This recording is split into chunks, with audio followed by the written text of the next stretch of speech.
Habs Unfiltered. I'm your host, Blain Putvey, and I'm joined now by my most favorite specialist co-host, Matt Smith. Good evening. Uh, Matt reaches the favoritist levels because he's here. I've it's been a while. Um, I haven't had a voice really since last Wednesday, so every time you've asked me to want to come on to do a show, it's just been like I just can't do it. Like I can't do. I just there's been no consistency, and even now, like I think the show should be sponsored by Halls because I've got them here beside me. Um, but feeling better than what I was, so hopefully it'll continue and we can kind of get some content in a very important time Yeah, with the draft coming up, and obviously Montreal having the fifth overall selection. yeah. So I'm glad that you're able to come on.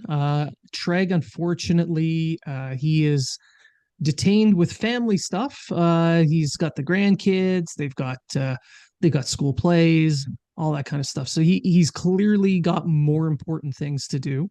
Yeah, And I do not blame him one bit for telling us, yeah, no, sorry, boys. I gotta go watch my grandkids. yeah,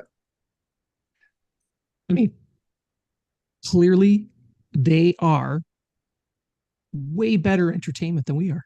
very much so. And like one of the things we're going to be talking about is the Sens anyway. So like, Kind of, sort of, yeah, but not really. But before we even get to that, um, we'll just dive right in. So, as we were prepping to begin recording, as we record, it's the 13th of June. It's about 6:45 p.m. Eastern. Tony Marinaro just put out on Twitter that there's some breaking news that Donald Balmforth, the head physiotherapist, and Graham Reinben, the head athletic therapist of the Montreal Canadiens, both of being there for years, both have been relieved of their duties. Now, I look at this and to me, it does signify that the Canadians are following through on that review that they said they were going to make of the medical approach that their training staff had. But I want to make it very clear that these two, who are still, by the way, on the Canadians' main staff page as we speak, so this is not an official firing. But if it does happen, and Tony's right, and Tony's been right in the past many times, so I'm going to take it as if it's true right now. If them being fired, they should not be made the scapegoats. They cannot be made the scapegoats for the 2 years where the Canadians have just been absolutely decimated. They only implement the programs that are put in place by the head of the medical staff, and that's Dr. Mulder. yeah. So, in my view, if they're firing them, they should also be making a massive change at the top of their medical staff. But they won't. He's been there forever. He's been there That's for. it. He's been there forever. Isn't that part of the problem, though? You would think so, yes, but it is kind of an interesting take on this right now of like taking the people out that kind of are more or less every day with the players as opposed to the head doctor. But we'll see where it goes. But I do like that they're doing something. It's gonna make some fans happy that they're at least looking into that kind of stuff because you True. can you can understand just as well as I can. It's been atrocious for injuries. Some of them have been definitely um result in a hard hit or a fight or anything like that. You can't really take away from that. But some of the players that were playing through some of these injuries that then led to further serious injury, somebody's got to take the fall, and unfortunately it's not the guy at the top, but we'll see what happens. We can see what comes from it. Yeah, and while while I do appreciate that the Canadians are following through on what they've stated they wanted to go into on the medical side, like I said, they can't be made scapegoats. This cannot be just a performative, you know, surface change. It's it's putting lipstick on a pig if all you're Right. doing is firing a couple of trainers who, by the way, have been there for many, many years and who are only implementing the programs that they are given Right. by the head of the staff. Right. So I'm a big proponent of the buck stops here. If you're in a position of leadership, you understand this as well.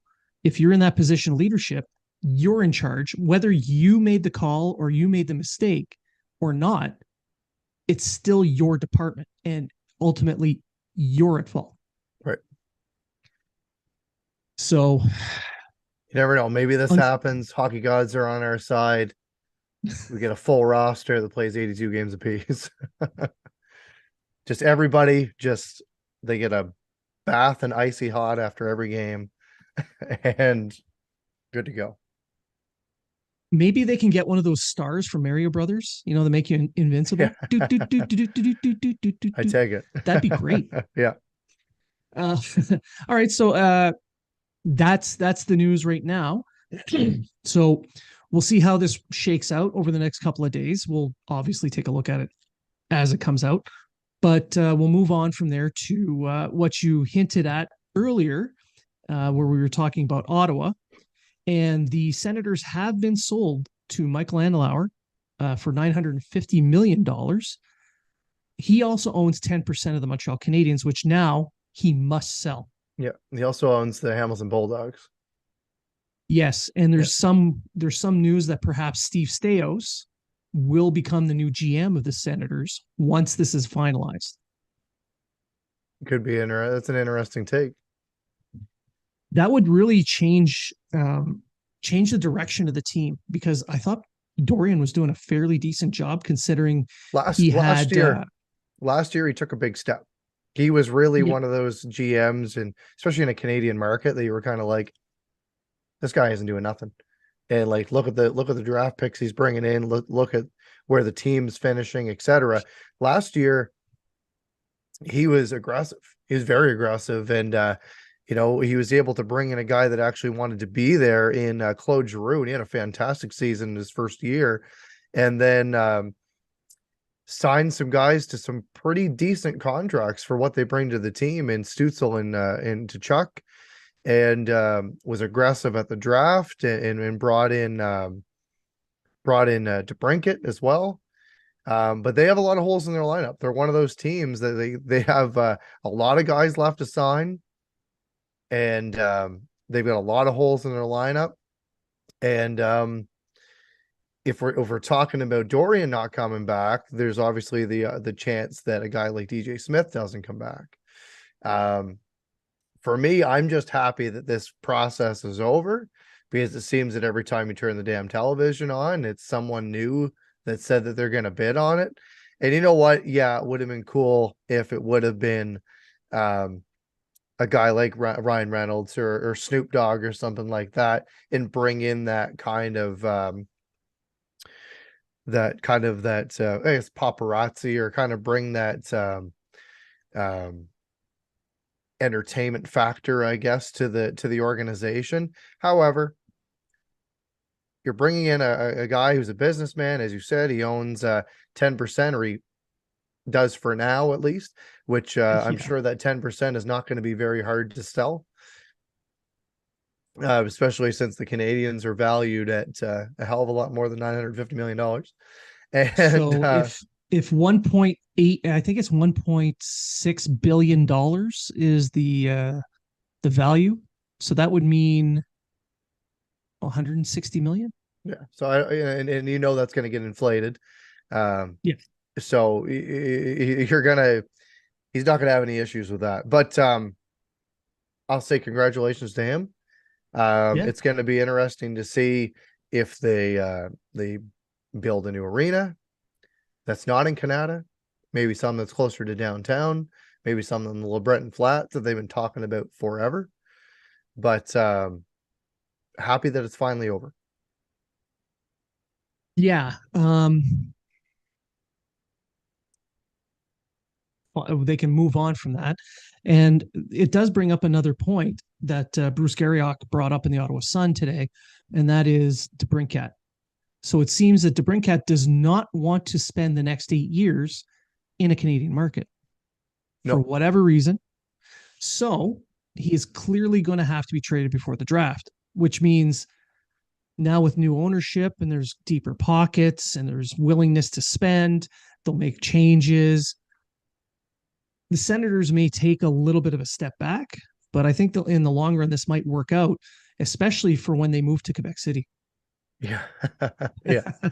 But you're looking at a guy in DeBrincat, undersized forward, much like Cole Caulfield. And he's a two-time 40 goal scorer. He scored 30 once last year with his first year and probably only year with the Sens. He still put up 66 points and 27 goals. Still very good numbers. It's just as a restricted free agent, he's coming off a deal that was paying him $6.4 million. His qualifying offer is $9 million. Yeah. So I can see Yeah. that definitely scaring off the Sens because he's not a $9 million player, to say the least. He might try to hit the market and make more than the 6.4 that he has right now. But we'll see where he ends up. I believe he's from Michigan. So I'll just say he's going to Detroit. There you go. Done. It's going There home. you go. But the fact that he wants it, it seems that by dropping the hole, he doesn't want to be in Canada for the next 8 years. Right. It kind of makes you lean towards the fact that he might be looking to sign an 8-year deal, which he can only do with the Senators, Right. which means a sign and A sign trade. and trade, So yeah. that's good for the Senators because then they could up the value. Let's just say they can't lose him for nothing. Or they can't get kind of we don't know the teams that are on his list.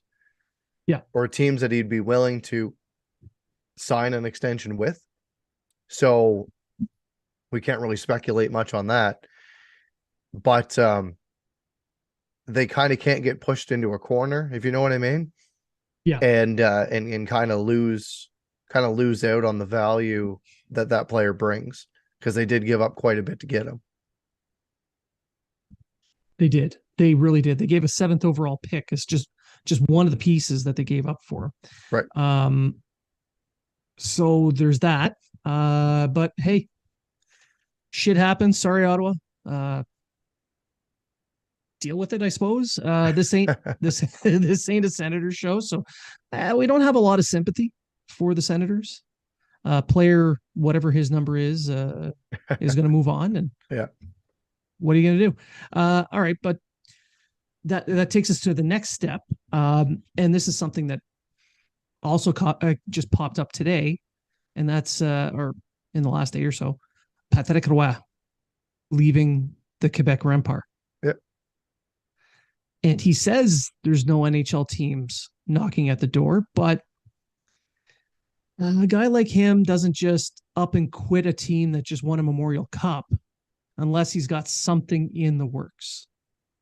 I could see him maybe taking a little bit of time off, but I'm sure he's taking calls.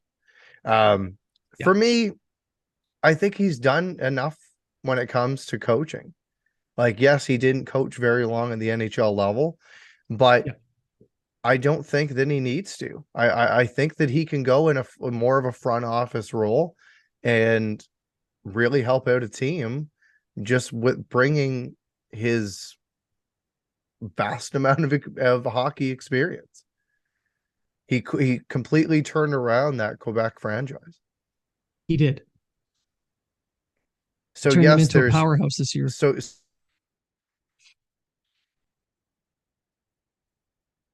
over, depending on what the role that he was given, but you give him the right role, and I'm sure that he would very much succeed in the market that he was in. And I would bring him into the Canadiens organization with open arms. I really would. He's been a favorite of mine for years. I remember when I was in elementary school, I had a folder that had him on the front of it, and I used it all the time. I probably even still have it. The guy's a phenomenal player. numbers retired in Montreal. For him to come back, I think it would be incredible. Will it actually happen? Probably not, Probably not. but we'll see. Yeah. So wish him the best of luck. Love to see him in Montreal again someday. But in the meantime, we'll move on to somebody who is rumored to want to go to Montreal, and that's Pierre-Luc Dubois. I know. Everybody's starting to get a little bit tired of this whole will he, won't he stuff with Dubois. And good news, folks. Whatever it is, wherever he goes, whatever happens, it's going to happen between now and the draft. That's right. So a couple more weeks, and it's going to be over until 2 years later when he demands another trade. Yeah. But right now, the two teams that are supposedly at the top of the list who are in the running are the Habs and the Kings. Yeah. That kind of makes it so there's going to be a sign and trade deal, and that's what his agent is pushing for. And right now, the rumor is 9 million a year, but let's be honest, he's more of an 8.15 kind of player. He's up there, but like if you're looking at bringing him to the Montreal Canadiens, would you pay him more than Suzuki? Maybe. I mean, with Suzuki and Caulfield, you were paying for players who are still within that RFA range. Yes. They weren't as old, they weren't as established. With him, he's a little bit older, a little bit more established. So you could see how he can be given something slightly above. Yeah. But nothing like Caulfield, because like Suzuki's at making 7.875. He's 23 years old. Yeah. Right. Dubois is 24. He'll be 25 in 10 days. Yeah. Right. So I can see it. I can see it's coming off a 1 year, $6 million deal. I would give him somewhere between probably 7.5. Probably somewhere between 7.5 and 8. And I think that he would take. Sure. Yeah. I mean, I would go as far as to like 8.2, something along that. But to go beyond that, because his comparables are down a little bit lower. Like he's using Barzal as a comparable who's in the 9 million range. Right. But I don't see, the points per game average is a little higher for Barzal. Right. He has been an Islander for life. So there's some money involved in that kind of loyalty. Yes. And he played 73 games this year, put up 27 goals. So if he would have played a full season, likely would have hit 30 and say 70 points. Yeah. Right. Pretty good numbers, but is that $9 million money? No. Right. Do you expect him to do more than 70 points? Maybe. Not right yet. Not with the players, not with the players that he would be playing with Montreal at the start. So then would he be worth that kind of money anyway, even the lower end? Perhaps. It could be you might go down a little bit, but even if they gave him 7.5 to have a 1-2 punch at center making about 15-16 million bucks, that's not too bad. No, I agree. That would be an amazing coup by Hughes. And I think it puts to the test the whole I want to be in Montreal thing. Yes. How badly does he want to be in Montreal? Is he willing to take a little bit less to play in Montreal or not? Now, and maybe he's asking for the extra, or this has been leaked because as we know, you go play in Montreal, you're taxed up the ass. Or he could be leaking this so that other teams are thinking that the pot's a little too sweet. We're not going to get Right, right, into the pool. right. There's dozens of reasons why stuff like this There gets is. out. Like he's Uh, would I welcome him to Montreal? Absolutely. sure. I think he'd be great. And it would open up the debate. Do you keep him at center? Do you throw him on the wing, etc.? Because you still have Kirby Doc. Um, any trade, however, you don't add Kirby Doc. A lot of people have been talking about it, saying, well, you Yeah. just flip Doc to Winnipeg. They get a young center back. You get a young center that's Quebec born. No, I'm not doing that deal. It's not going to happen. Um, the goal is to bring them both in and to have both of them on the team. We'll see how it goes, but I liked what I saw from Doc when he played on the wing. So for me, I would put him on the wing over Dubois and have your top line could literally be what it was when everyone started getting injured and they were like, let's just put all of our good players on the top line with Suzuki, Caulfield, and Doc. That could be a good number one line.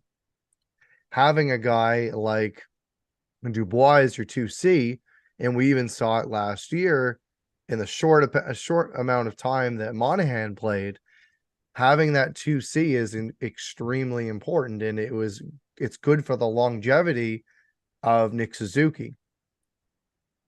So you bring him Yeah. in, all of a sudden, you play him with, I'll just spitball, Slavkovsky and Josh Anderson. That is a big line. Everybody can put the puck in the net. And then you kind of make your lineup from there. But I think for me, that sounds like a good top six. Then you're also looking at who you draft this year and their development path, or you look 3 years down the road when Michkov's in the lineup. See what I did there, right? And all of a sudden you've got a goal scorer on each line.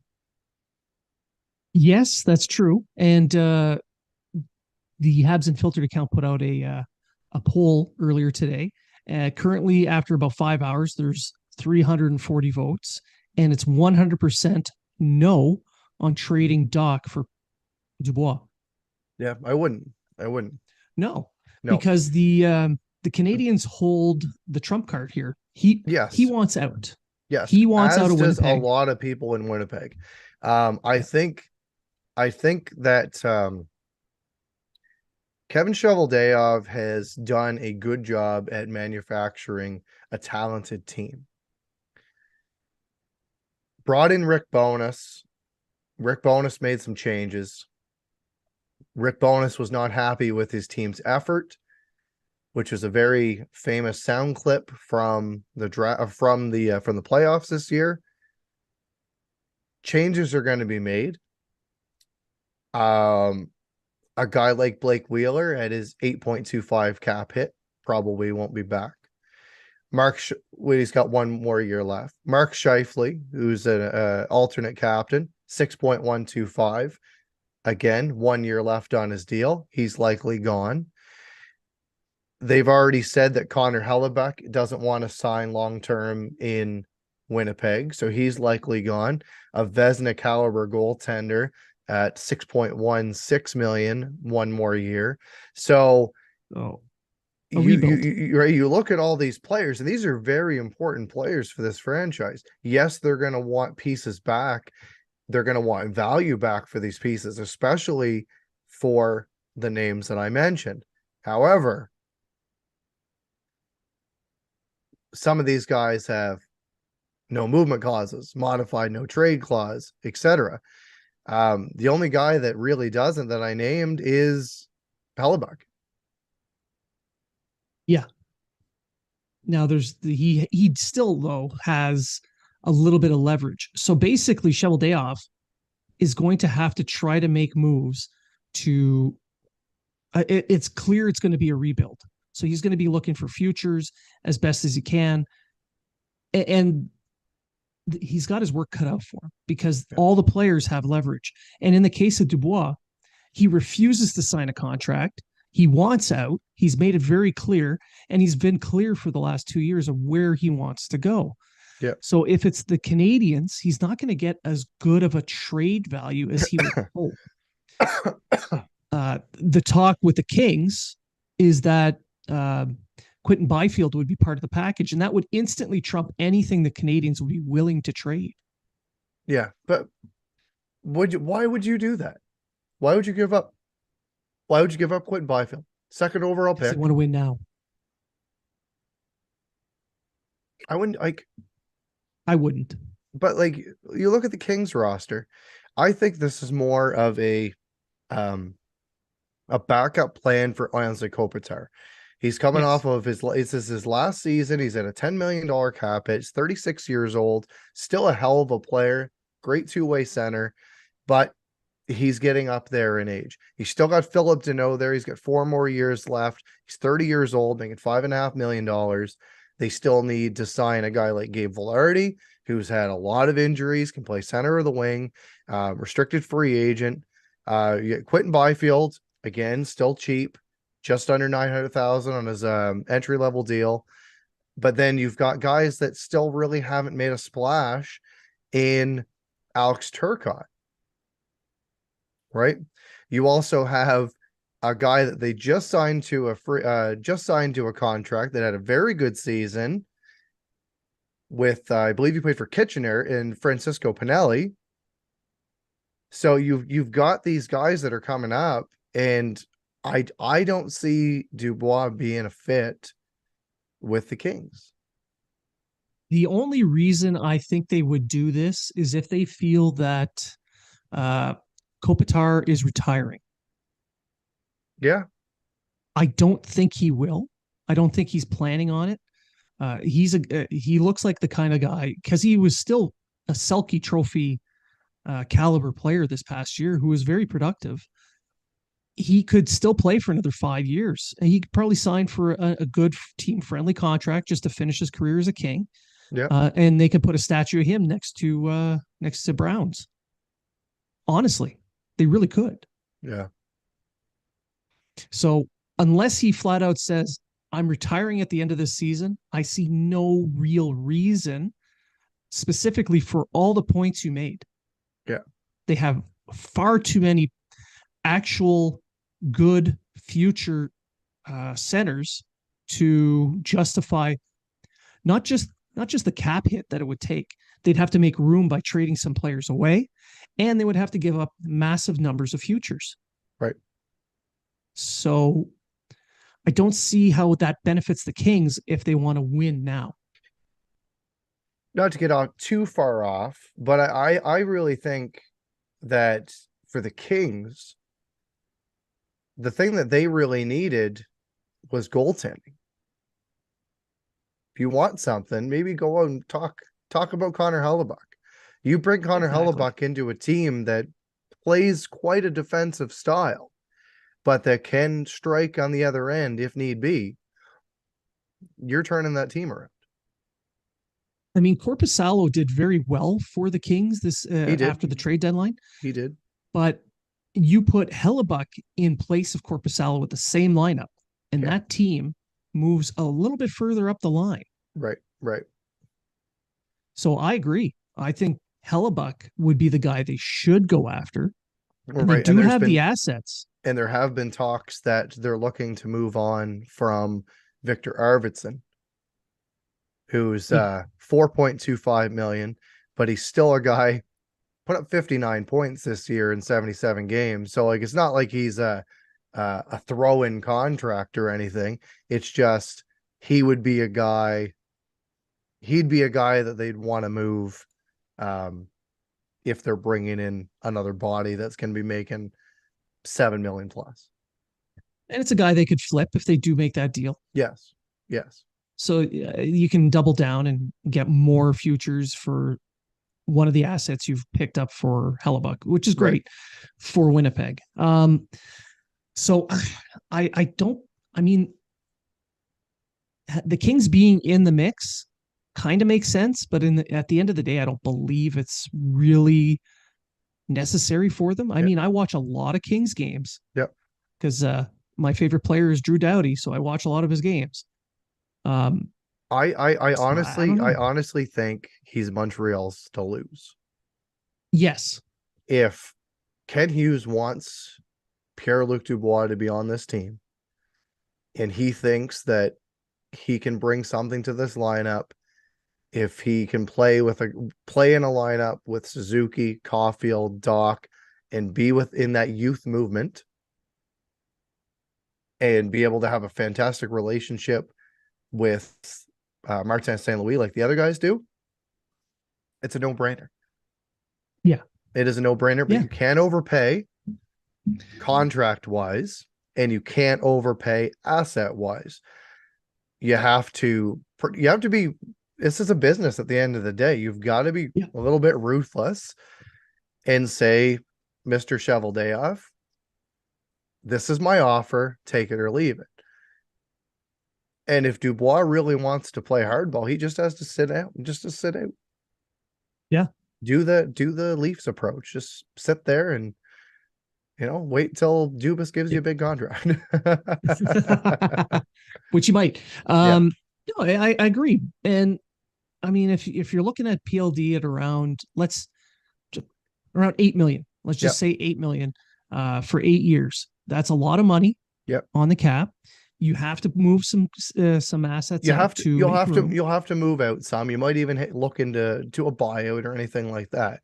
However, a guy like Hoffman, $4.5 million, he's off the books at the end of the season. You Yeah. might be able to throw him at a team that's trying to make the cap or trying to just get some draft picks, and you might be able to just move him out with a draft pick.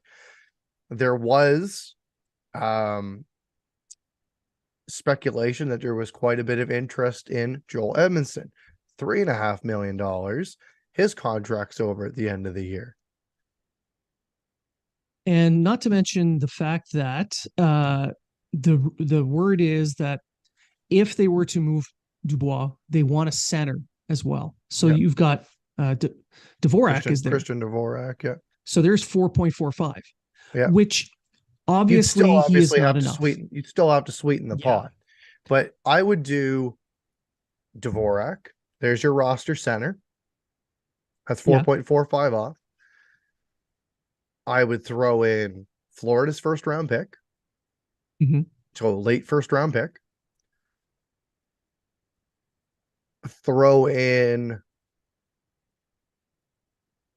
maybe like a fourth this year as well. Right? Okay. Because Montreal's got 3 of them. So that's just for on the draft picks. And then I would give them not a top prospect, but I would give them one that has some potential. Like what kind of level prospect? Are we talking a Lane Hudson, an Owen Beck? No, I would be looking at like a Riley Kidney. So like a B level prospect. Yeah. See, I see that, and for the Canadians, that makes sense, especially when they have some leverage. But for Cheveldayoff, I don't think that's something he'd want. He'd hold out, I think, until that was the only option. And to me, that would kind of scream formative. It looks like Hughes is making an offer that seems fair, but he's only doing it to say, hey, I gave it a try. I kicked the tires. The price was too much. Moving on. Right. And I'm okay with that. I'm absolutely okay with that. Or do you give another roster player like maybe a Jordan Harris instead of, or in addition to? Either or.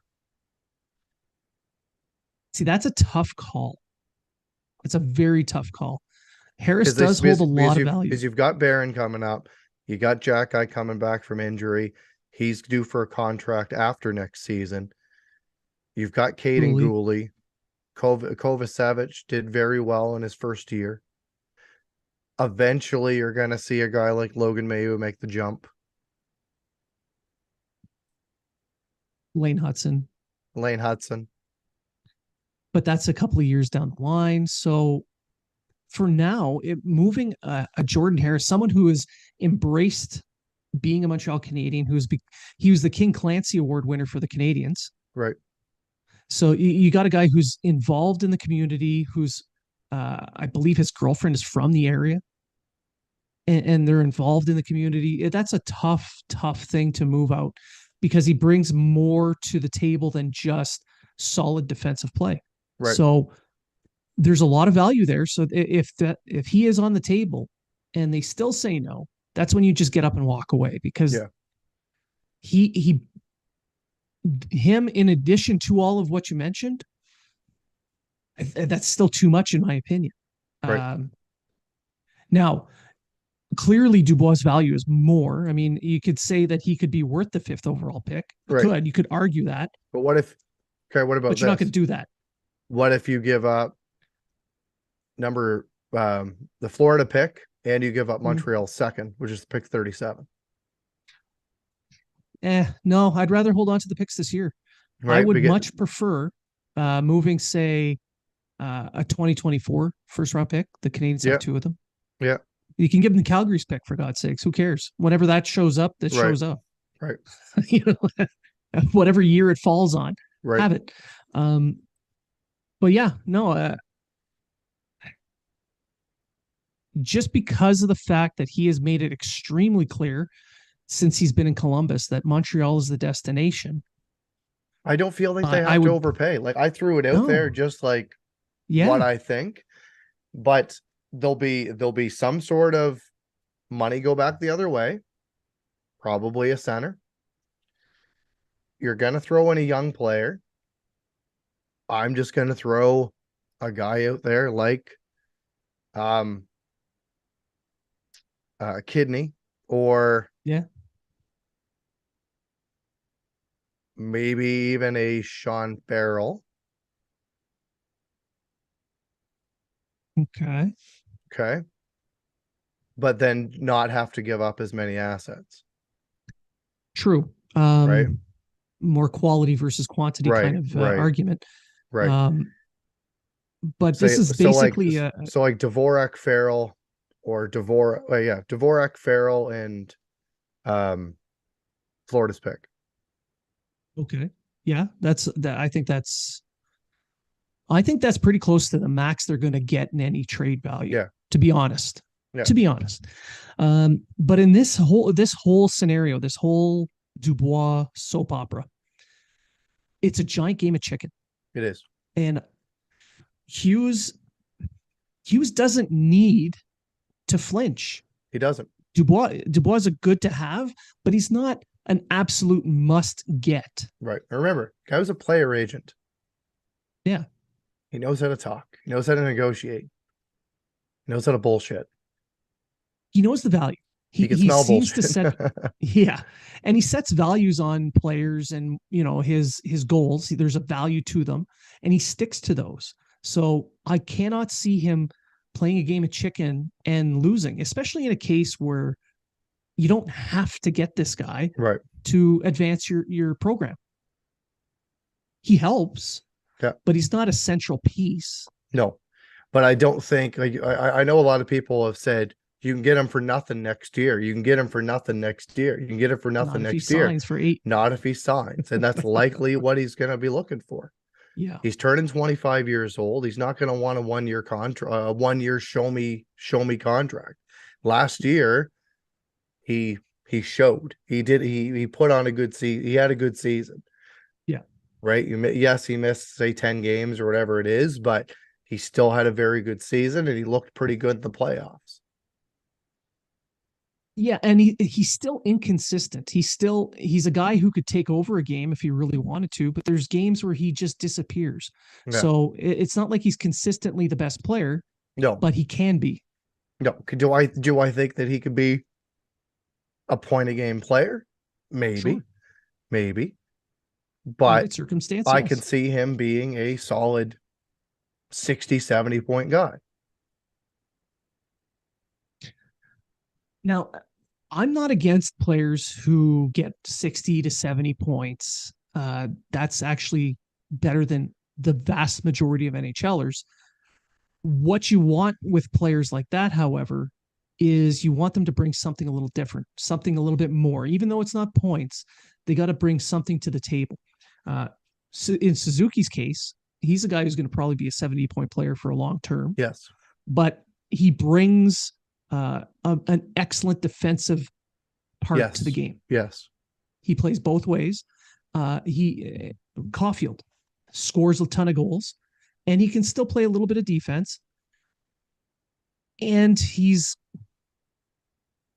willing to do the little things to sacrifice for the team. Right.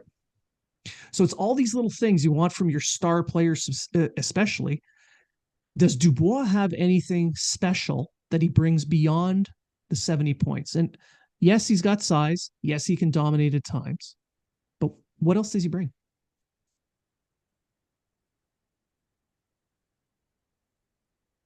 He's good on the power play. Yes, that's true. I'll That's give him absolutely that. true. Yeah, I'll give him that. He's good on the power play. I think he scored. He scored like at least 10 goals of his 27 were on the power play, and I think last year it was more than half. Right, so like he's good Yeah, on the power play. He's good on the forecheck. He can kind of ramp up his game when needed, when he's agitated, when the team needs it.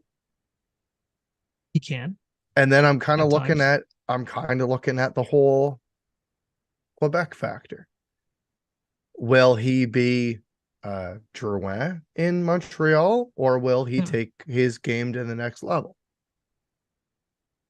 Yeah, When the and see, I fans, made that point. when the fans get behind him, when they, when he gets a player of the game for his first time, or when he scores his first goal and he hears the fans. Obviously I'm Mhm. spitballing here, but will that be the the energy that he needs to elevate his game and take that to the next level?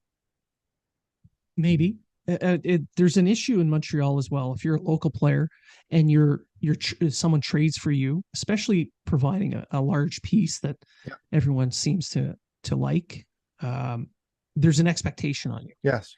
So that adds pressure. Can he handle that? Possibly. And when I was asking about an additional piece, what else does he bring? He brings a possession style game, which fits with the Canadians. Yes. He's basically he's almost 60% on the Corsi in possession. So he's very good at gaining possession, keeping possession, and generating shots on net. Right. All things the Canadians need. But Yep. that expectation, especially if they sign him for more than the captain, that's going to be hard for That's him to right. meet up, especially if he doesn't reach the 70-point plateau right away. Yeah. Yeah. And I don't think he can next season with the Canadians with the lineup they have. No, I don't think so either. But he's a guy that can come in. He can be a 2C, Yeah. power play time, etc. They Or can top load that. winger. They can absolutely load up that top power play if they want.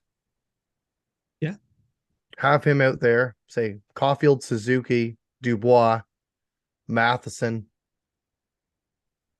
and somebody.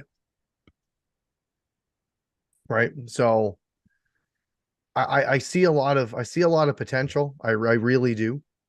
But again, at the end of the day, the price has to be right for the Canadians, and it can't hurt them long term.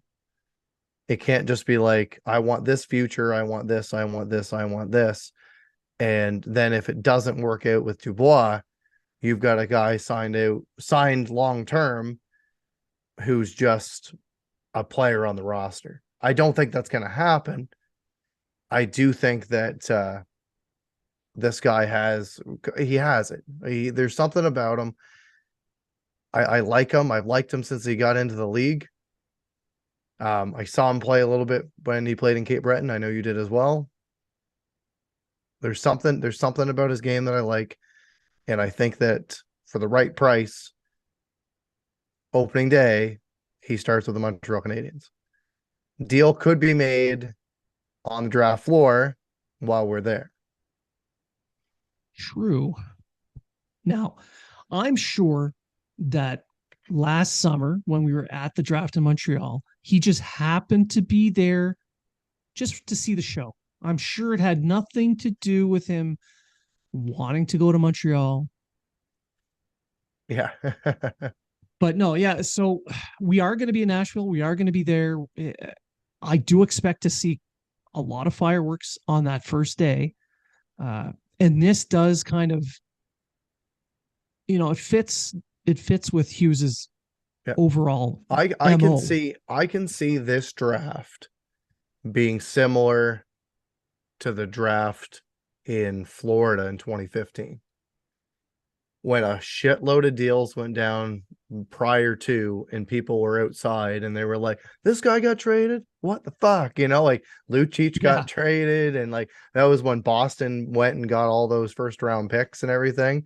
I can see it being similar to that we see the guys from Winnipeg start moving it. We see a guy like Dubois maybe get traded, DeBrincat get traded. Like all this stuff might happen leading into the draft, not necessarily on the floor when everyone's dressed in their nice clothes and they're on TV, right?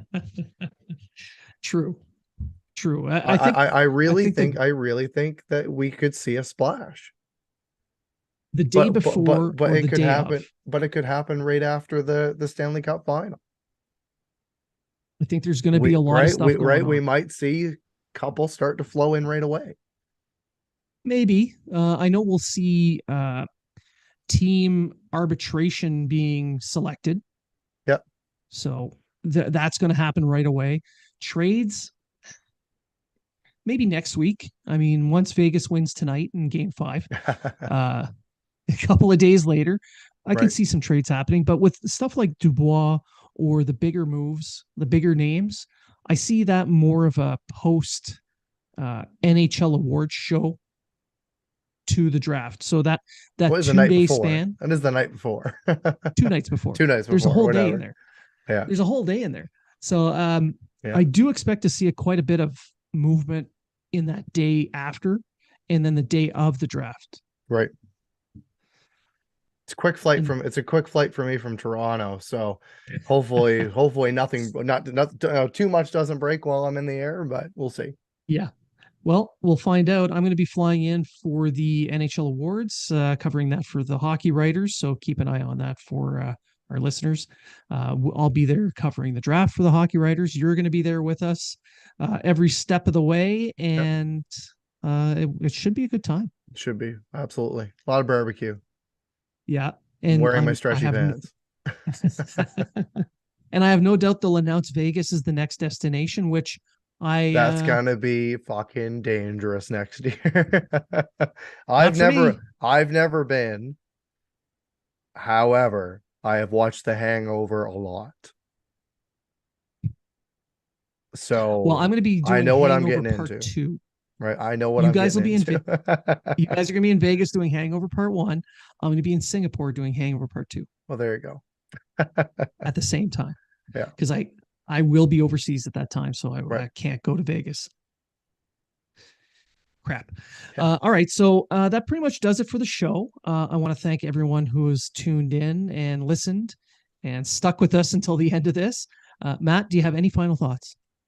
Nothing. I'm just looking forward to the draft and looking forward to the next some of these mock drafts coming out. I know Bob McKenzie's final rankings are going to be coming out soon. I know TSN always puts up a really good mock draft. Sportsnet does the same thing. So be sure to go out there and check those out. But at the same time, go out there and support the little guys. Go and check it. I know that some people are anti Grant, but Grant does, you know what? Grant does really good work. He really does. Nice. So recruits hockey, does very good work. Check out his draft guide. He puts a lot of effort into it. Draft Pro, more friends from the show. there's so many that I can name. They all do great work. Guys, friends of the show like Craig Button. Some people are giving him flack right now because he put out a top, his list, and then somebody from TSN and their media or their like production group or whatever turned it into a mock draft, which is not what he tried to do at all. All Made those a are meme as of his it. rank. All those are as his rankings. Montreal is not getting Sandine Pellikka at number 5. You've heard it here first. It's not happening. No, no, Okay. they're getting Reinbacher. Come on Yeah. So there's my long-winded now. final words. Other than Okay. that, if the people that make halls are listening, or the people that make vitamin water are listening, we will take sponsorships. Well, yeah, we're not above being bribed or Buy me, purchased. just fucking throw the money at me. That's what's going to be Yeah. happening in Vegas next year. So I'm just going to getting myself ready. Just me and the Yeah. Bellagio fountain and a bunch of ones. Sounds like a decent weekend. All right. And on the note that for myself, the final thought on the note that you brought up about Grant McKegg, and as people listen to the show, it'll be out the Wednesday morning, the 14th. His list should be out today. And he is going to be coming back on the show within a week to talk about his list, to talk about the prospects. Hadi Kalakash is going to be returning to discuss prospects again. We're going to have more prospect talk, more draft talk, and it's with people who have spent the entire year watching these prospects. Yeah. So whether you agree with their positioning of a specific prospect or not, that doesn't make them stupid. Right. It just means they have a different point of view. And to our listeners, if there's somebody that you'd like to see us maybe have Yes. on, send us a message. Say, hey, we'd like you to talk to this guy. Yeah. Or, hey, we enjoyed the show when you had this guy on. Get him on again. And like it's stuff that we pass on to these guests and these returning guests, and we give them this information, and they really appreciate it. They really do. Lyle Richardson, Specters Hockey, we get a lot of emails and messages when he comes on, and he comes on quite often. He does. He's been on the show more than anybody else. I think even more than Treg. Probably. And he really does appreciate those messages of support. So yeah, if you guys have ideas, you guys got someone you want to hear from, let us know. We'll reach out and get these people. So again, thank you everybody for listening. Thank you for tuning in. And remember, if you